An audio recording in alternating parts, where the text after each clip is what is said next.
হাদিস তিরমিজি শরীফ, মেশকা শরীফ, আবু দাউদ শরীফ, বুখারী শরীফ, মুসলিম শরীফ থেকে শুরু করে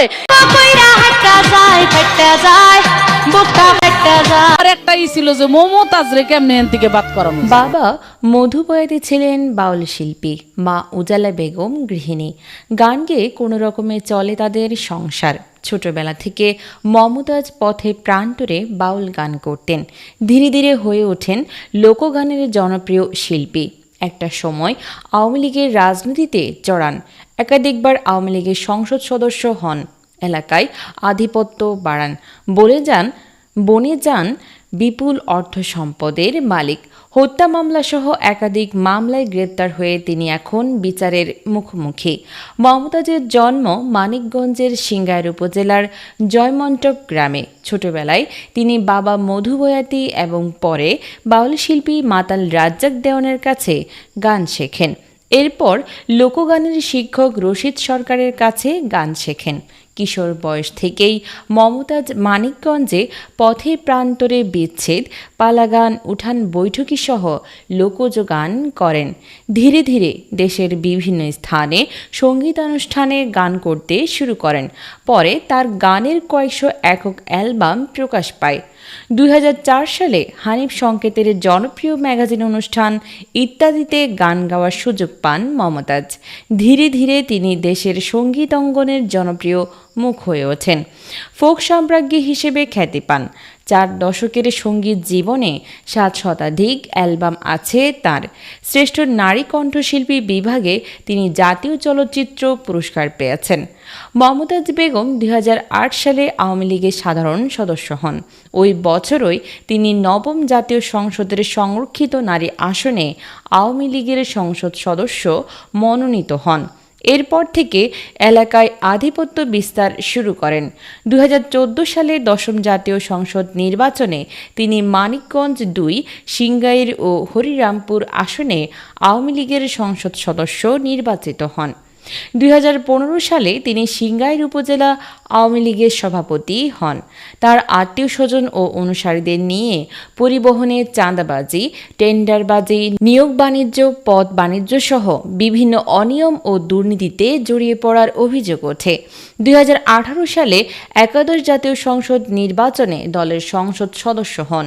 তবে 2024 সালে দ্বাদশ জাতীয় সংসদ নির্বাচনে দলের স্বতন্ত্র প্রার্থী জাহিদ আহমেদ টুলুর কাছে হেরে যান তিনি।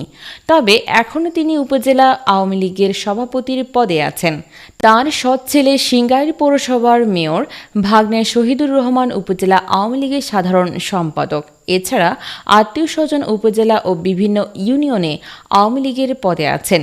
নির্বাচন কমিশনের জমা দেওয়া মমতাজ বেগমের 2014 ও 2024 সালের হলফনামা বিশ্লেষণ করে বিপুল অর্থ সম্পদ অর্জনের তথ্য পাওয়া যায়। 2014 সালে তার অস্থাবর সম্পদের পরিমাণ ছিল 1,07,31,250 টাকা।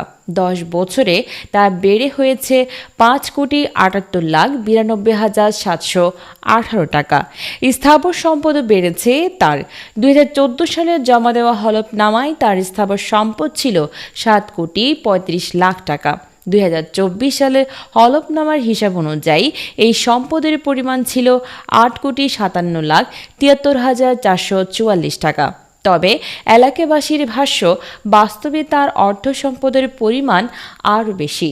উপজেলার জয়মন্টপ এলাকায় গ্রামের বাড়িতে বিশাল জায়গার উপর রেস্টুরেন্ট, মধু উজালা কোল্ড স্টোরেজ নামে হিমাগার, দোতলা বাড়ি এবং বাউল কমপ্লেক্স নির্মাণ করেছেন তিনি।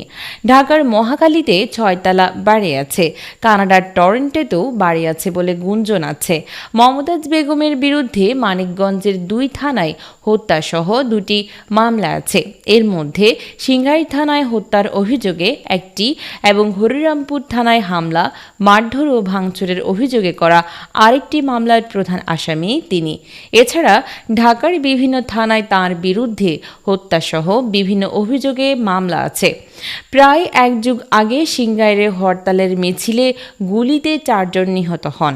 এই ঘটনায় মমতাজকে প্রধান আসামি করে গত 25 অক্টোবর উপজেলার গোবিন্দল গ্রামের মোহাম্মদ মজনু মোল্লা বাদী হয়ে সিংগাইর থানায় একটি হত্যা মামলা করেন। মামলার বিষয়ে সিংগাইর থানার ভারপ্রাপ্ত কর্মকর্তা ওসি তৌফিক আজম বলেন, হত্যা মামলার বেশ কয়েকজন আসামিকে গ্রেপ্তার করে আদালতের মাধ্যমে কারাগারে পাঠানো হয়েছে। আগামী কয়েকদিনের মধ্যে মামলার প্রতিবেদন আদালতে জমা দেওয়া হবে। মমতাজের নির্বাচনী এলাকা হরিরামপুর থানায় মামলা হয়। মারধর ও ভাঙচুরের অভিযোগে আরেকটি মামলা আছে। গত 29 অক্টোবর হরিরামপুর উপজেলা বিএনপির সাংগঠনিক সম্পাদক মোহাম্মদ দেলোয়ার হোসেন মামলাটি করেন। এ বিষয়ে হরিরামপুর থানার ওসি মোহাম্মদ মুমিন খান বলেন, মামলায় এখন পর্যন্ত 22 আসামিকে গ্রেপ্তার করে আদালতে পাঠানো হয়েছে। মামলাটি এখনও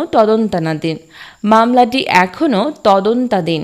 রাজনীতিতে যুক্ত হয়ে মমতাজ বেগম তার শিল্পী সত্তাকে ধ্বংস করেছেন বলে মন্তব্য করেছেন সুশাসনের জন্য নাগরিকের মানিকগঞ্জ জেলা কমিটির সাধারণ সম্পাদক জাহাঙ্গীর আলম বিশ্বাস। তিনি বলেন, শিল্পীদের কোনো দল হয় না, সব মতের পথের ঊর্ধ্বে থাকেন শিল্পীরা। রাজনীতিতে যুক্ত হয়ে মমতাজকে এখন একাধিক মামলায় গ্রেপ্তার হয়ে বিচারের মুখোমুখি হতে হচ্ছে। গত 5 আগস্ট আওয়ামী লীগ সরকারের পতনের পর থেকে মমতাজ আত্মগোপনে ছিলেন। 12 মে রাত 11:30টার দিকে তাকে রাজধানীর ধানমন্ডি থেকে গ্রেপ্তার করে ঢাকা মহানগর গোয়েন্দা পুলিশ ডিবি।